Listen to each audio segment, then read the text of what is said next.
Man, what was an experience you had with a woman that destroyed you mentally? She paid for our drinks all night. After we got to her place, she turned into a completely different person. At the time, I had just turned 21. My friend Bradley and I were going out for a fun night, and had already had a few drinks before we arrived at the restaurant.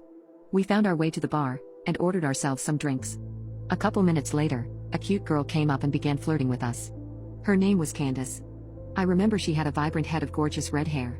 She could tell Bradley was already under the influence, and to be honest, I played along like I was tipsy too since it seemed to be working for him. She offered to buy us drinks, and as broke university students, it was an offer we couldn't resist. An hour or so later, Bradley became agitated. He went to the bathroom, but before he could return to our seats, he was kicked out by the bouncers. He was way too drunk. Candace and I escorted him out, and she kept insisting he went home with her. He was so out of it he could barely even answer.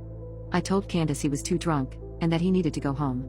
I didn't want him waking up hungover in some random house confused as to how he got there. She kept pushing it, saying that she would take care of him. I told her no, I'm way more sober than he is, so he's my responsibility. I told her the only way he was going anywhere was if I tagged along. I think she thought I was jealous, but I knew Bradley had already likely lost interest in her, and could barely stand at this point. I called him a taxi, and he went home. It was like a switch flipped in her. She immediately started flirting with me and offered to go to her place alone.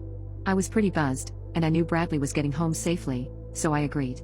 We paid our tab, and I stumbled my way to her car. "You're pretty drunk, huh?" she said, smiling as she held onto my arm. I could only let out a quiet yeah. I don't know why, but I just felt slightly shy and anxious. Everything was just happening too quick, I thought. I felt really uneasy. She offered to stop at the liquor store on her way back. I didn't want to drink any more than I already had, but she insisted, so I told her to get me a pint of liquor and some apple juice to chase it. She went in the store and came out with a lot more than just a pint. On the car ride back, I tried to take tiny sips, but she kept passing me the bottle and telling me to drink. I didn't want her to know I was acting drunker than I was. She actually believed I was sloppy drunk when I was simply buzzed. I took a couple more sips of liquor and finished the bottle. I kept calling her the wrong name, trying to provoke a reaction, but nothing. I thought maybe she had lied about her name, or maybe she just didn't see any harm in letting me call her Carla. She helped me walk inside by holding me up, and opened her front door, which was unlocked. Once we entered her home, she locked the door. I thought that was strange, but assumed she didn't want anyone walking in on us. I said I had to use the bathroom.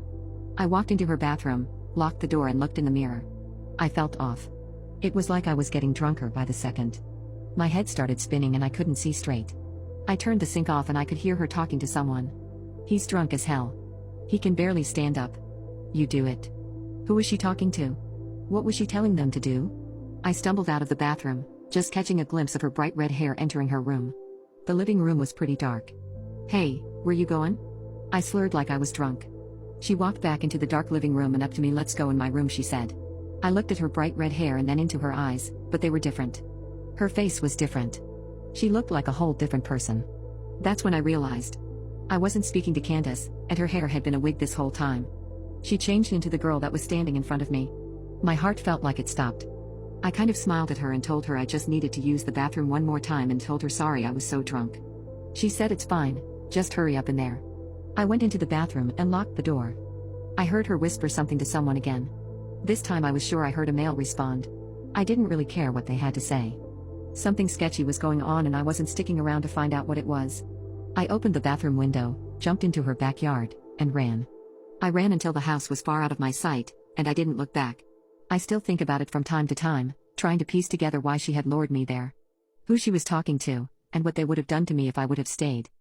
What disturbing secret did you discover about your partner that changed everything? When my boyfriend took off his shirt, I could see the marks of his past all over him. I was horrified, and the only thing I could do was cry. I had always known that my boyfriend Evan had a rough childhood, but I didn't know the specifics because he avoided the subject. We've been together for 8 months now, and he has been hesitant to take his shirt off around me.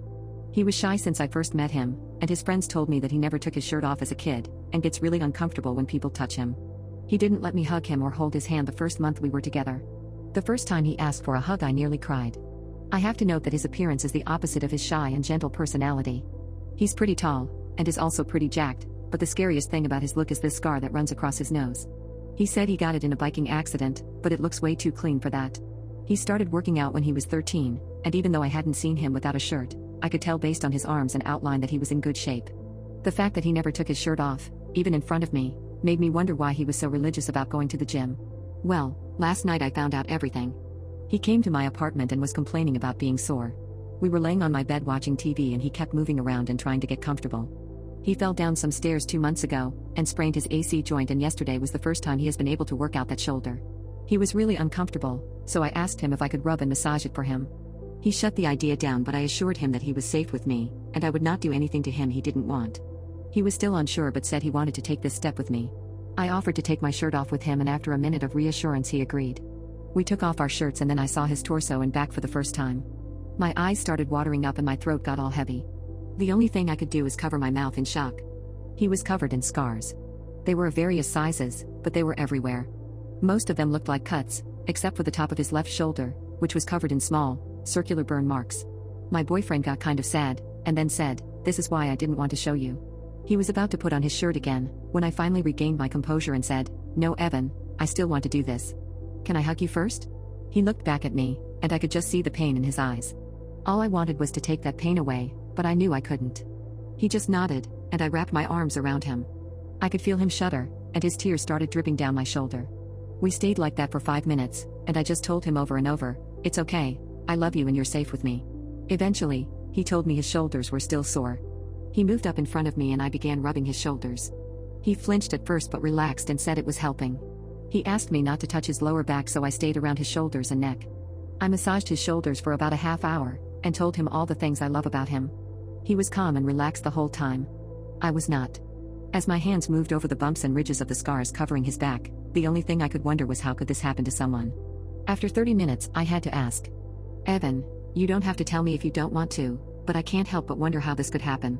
He seemed uncomfortable, but then told me, "Talking about this is hard for me, but I really want this to work. I feel like I have to be open with you about my past." He went on to explain that until he was 14, he lived with his biological father, who was a drunken monster. When Evan did anything wrong, his dad's usual punishment was to cut him. He said anything could set his dad off, even just looking at him wrong. The burn marks on his shoulder were from his dad putting out cigarettes on him. He used to make Evan sit to the side while he watched TV, and since his dad was right-handed, he would put his cigarettes out on Evan's left shoulder. When he was 14, he got in a really bad fight with his dad, and his dad tried to blind him with a broken bottle, which was how he got the scar across his nose. After that, he realized that if they continued to live together, one of them was going to die. That night he left and never went back. He spent the night, and when I woke up this morning he was in between my arms. We didn't go to sleep like that, so he must have moved next to me. In the middle of the night I started rubbing his back and he woke up and moved closer. It was our first time sharing a moment of intimacy and it was so beautiful. He left an hour later and sent me a text thanking me for treating him with love and respect. I did it. He trusts me with his body. I will love and respect him for as long as I live. I'm falling in love with the man I was forced into marrying, and I don't know how to tell him. My husband and I's marriage was arranged when I was 16. He was 23 when they forced us together. I don't want to get into the ethics of this because I know it's bad, and even though it's their culture, their views are cruel and incredibly sexist. Luckily for me, my husband was a good man, and compared to most of my friends, my marriage was peaceful. He never hit me or treated me like a slave, and I'm so grateful to be married to him instead of anyone else. Our first year was incredibly painful because both of our parents demanded grandchildren and neither of us were strong enough to resist them. At 17, after a few failed attempts, I was pregnant with twins. My husband promised me that after we received the positive results, he would never touch me again. This was something most men wouldn't have done. It was so painful for me. I cried every time we did it. I don't blame him for the bad experience, since it was the first time for both of us. Nevertheless, that week made me never want to do it ever again. After my sons were born in a thankfully easy birth, we stayed in our country until I was 18. He then got a job in Canada, something we've been looking for since marriage. He's a doctor, and a really good one at that. We left our family and moved here. We were finally free. Neither of us wanted to go back. He offered me a divorce if I wanted, so I could have a new life. I thought about it, but since I didn't have an education, I couldn't work. I also figured his 2 sons would want a father in their life, so even though I didn't love him, I stayed and told him as much. We became more like friends. Our marriage only existed on paper, but he was never bad to me. He gave me money to spend and would buy me things, and I would cook him his favorite food and keep the house nice for him, and do all the chores. Our children never knew that their parents didn't love each other because we were always nice to each other. When we got here, I asked him if I could get an education. And he enrolled me in a local university to study business. I'm almost done now, so I finally start working and do something with my life other than sit in my house all day going crazy. After a few months here, he sat me down and told me that he had urges that only a woman could fill, but he didn't want to hurt me and wouldn't force me to do anything. He asked for my permission to be with other women, and I said yes.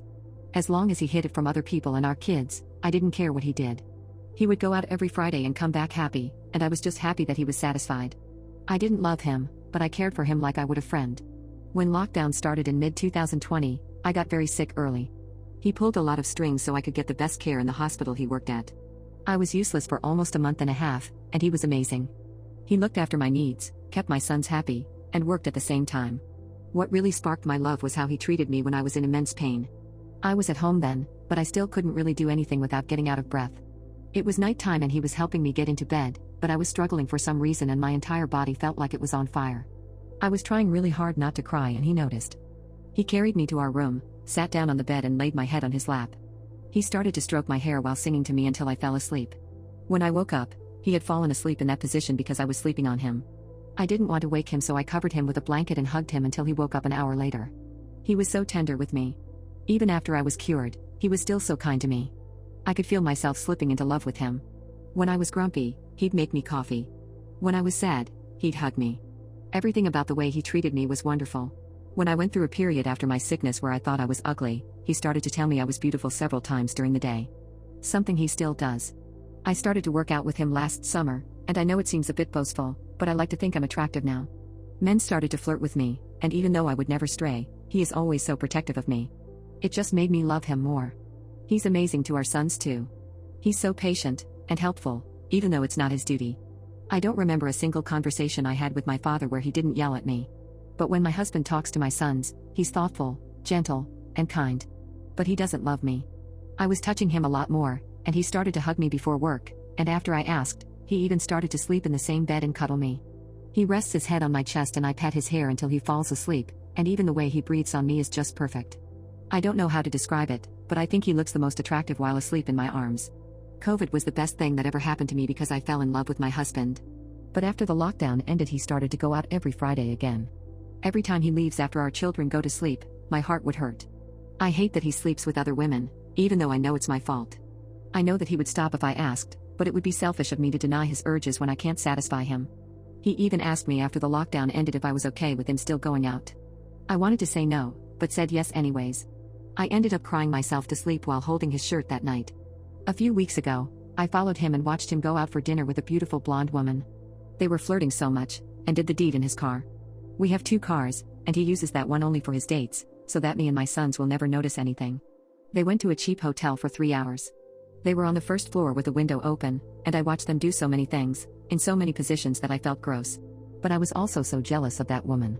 He texted me that he was coming home, something he always does even though I'm usually asleep. I drove back home before he came out and I made him a snack. He was surprised that I was awake and asked if I was waiting for him, and I asked him how it was. He was uncomfortable talking about it, but I just wanted to know more, so he told me everything. Her name, that he tries to hire her at least once a month, what they do, and so much more. He calls the company and he hires a girl from them every weekend. He tries to get the same girl each time because they have a good connection in bed. I want him to do all those things with me, but at the same time I remember how much it hurt, and don't want to. If I tell him that I love him, I know that he would stop going out, but he wouldn't be as happy. I'm also worried that I won't know how to do it, since the last time was when I was 16. I know he won't enjoy it with me since I can't do the things those other women can. Even so, watching him enjoy other women from the side because I gave him permission stabs my heart every time. I don't know how to tell him I love him without hurting myself, or making him less happy. Please, if anyone has any advice, let me know. I'm worried that it might be too late. What industry secret can you reveal that the public would go crazy about if they knew? In the K-pop industry, you'll often notice that some idols have no stage presence and that their faces are basically blank masks when they perform. They'll smile, frown, and smirk to the music, but there's no real expression in their eyes. Examples of this are Winter from aespa, Doyoung from NCT, and, especially recently, Hanyul from Kiss of Life. Those are just examples of K-celebrities with blank face syndrome, and I'm not saying that their difficulty in expression is attributed to what I'm about to describe next specifically. However, largely, the reason why it's so commonplace to have idols who look like they have one permanent facial expression is due to botched plastic surgeries. Do you really think that, in an industry where idols spend years learning how to sing, dance, and walk, they aren't also taught how to make engaging facial expressions? And do you really think that an agency would want to debut an idol who was incapable of being engaging with the audience and amplifying their stage presence by varying their facial expressions? The dark truth is that when idols have to get so many plastic surgeries, it's only natural that a few of them are going to have negative effects, and this results in a lessened ability to control muscles around the eyes and cheeks, especially as a result of double eyelid surgery, which is one of the most common surgeries in Korea. Agencies do their best not to talk about this, though, because the public is usually critical of any news of plastic surgery on their beloved idols' faces, and hearing that plastic surgery made their idols' faces worse would just cause uproar. However, the next time you're looking at someone with great singing and dancing skill but no ability to properly wink and flirt with their face, spare the idols some sympathy. Usually, it's never their fault.